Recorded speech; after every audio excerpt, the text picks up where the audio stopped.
प्रत्येक मनुष्य संसार में क्यों आया है, इस विषय में सद्गुरु कबीर साहिब कहते हैं, आया था किस काम को तू सोया चादर तान, सूरत संभाल ए गाफिल अपना आप पहचान। अर्थात सद्गुरु कबीर साहिब जी कहते हैं कि हे प्राणी, तू संसार में आत्मा के उत्थान के लिए, आत्मा के कल्याण के लिए, प्रभु का भजन करने के लिए आया था। लेकिन तू यहाँ सांसारिक प्रलोभनों में फंसकर भौतिक चीज़ों को प्राप्त करने में फंसकर चादर तान कर निश्चिंत सो रहा है। अपने होश ठीक कर, अपने होश संभाल और अपने आप को पहचान।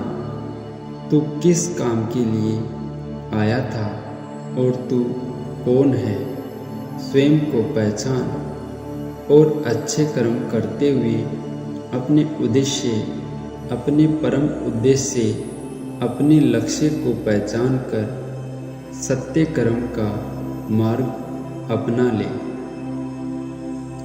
भावार्थ यही है कि मनुष्य संसार में आने का अपना लक्ष्य भूल जाता है, जिससे वह कर्मों के बोझ तले दबकर मनुष्य जीवन रूपी अवसर को गंवा देता है। सद्गुरु और शिष्य के बीच सुनने में हुआ संवाद है, आंखों आंखों में बात हो गई है, हृदय ने हृदय को सहज लिया है। न तो गुरु ने कुछ कहा है और न शिष्य ने कुछ सुना है, फिर भी गुरु ने सब कह दिया है और शिष्य ने सब सुन लिया है। गुरु के साथ 3 प्रकार के संबंध हो सकते हैं। विद्यार्थी का तब गुरु केवल शिक्षक होता है, वहाँ वाणी आवश्यक है।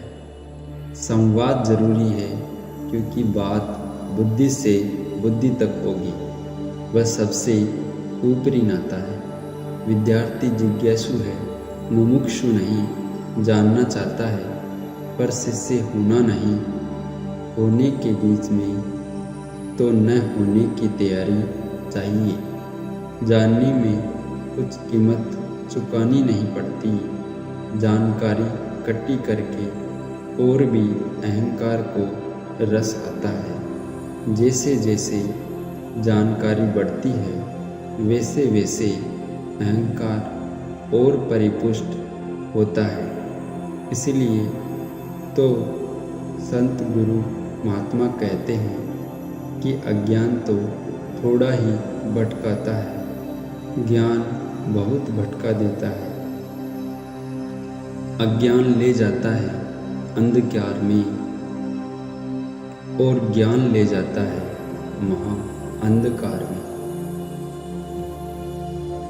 साध संग और राम भजन बिन काल निरंतर लूटे, जीवन के इस सपनों में ही खोए रहे, तो मौत तुम्हें लूटती ही रहेगी, लूटती ही रहेगी।